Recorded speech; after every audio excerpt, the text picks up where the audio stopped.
ഞാൻ +2 കഴിഞ്ഞിക്കാണ്ട് ഡിഗ്രി പഠിച്ചണ്ടേന്നുള്ള ഒരു ഇതിൽ നിൽക്കുന്ന സമയത്ത് ജ്യേഷ്ഠൻ വിളിച്ചിക്കാണ്ട് പറഞ്ഞ് നേരെ ഇങ്ങോട്ട് പോരെ എന്നെ അവിടെ പഠിപ്പിച്ചിട്ടൊന്നും വലിയ കാര്യമില്ല. അപ്പോൾ ഞാൻ ജ്യേഷ്ഠനോട് പറഞ്ഞിട്ട് ഡിഗ്രി പഠിച്ചിടണമെന്ന്. ഡിഗ്രി പഠിച്ചാലുള്ള പൂതി കൊണ്ടൊന്നുമില്ല, ഗൾഫിൽ ഉണ്ട് പോരേണ്ട ബുദ്ധിമുട്ടുണ്ട്.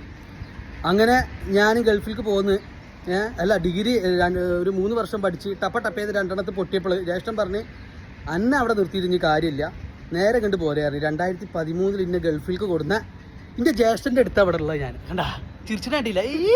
എന്താ ഇതൊരു പ്ലാൻ ചെയ്തതാണ്, പ്ലാൻ ചെയ്ത് പറഞ്ഞു. പിന്നെ പോയി ഞാൻ കളിച്ചാൽ കിക്കിളിയാക്കി ചിരിപ്പിച്ചതാ. അപ്പൊ നമ്മളെ ഡിഗ്രിയുടെ കഥയൊക്കെ പറഞ്ഞല്ലേ സീരിയസ് ആയിട്ട് ഒരു വട്ടം പറഞ്ഞ പിന്നെ പറയുമ്പോൾ രസമല്ലേ, കോമഡി ഒക്കെ ഒറ്റ വട്ടം അടിച്ച നിങ്ങളെ കോമഡി മറ്റേ കുട്ടി പറഞ്ഞേക്ക് അവിടെ കിടന്നത് ആളീന്ന്. അപ്പൊ എങ്ങനെ പറഞ്ഞേ. അപ്പൊ എല്ലാവർക്കും ഇത് ഞങ്ങള് 10ാം ക്ലാസ് പാസ്സാകാതെ ഡിഗ്രിക്ക് പോയത് എന്നാണ് പറഞ്ഞത്. ഇത് നമ്മളെ പൊന്നാരൻ ജ്യേഷ്ഠനാണ്. അപ്പൊ എന്താ പറയാ, എന്താ പറയുള്ളൂ എനിക്ക് ഈദുബാർക്ക് പറഞ്ഞു പാവാണ്. നല്ല അല്ല മൂട് പോയി നല്ലൊരു ഇതാണ് അത്. Thank you. എവിടെ പരിപാടി അവതരിപ്പിച്ചാലും തന്നെ അവസ്ഥ.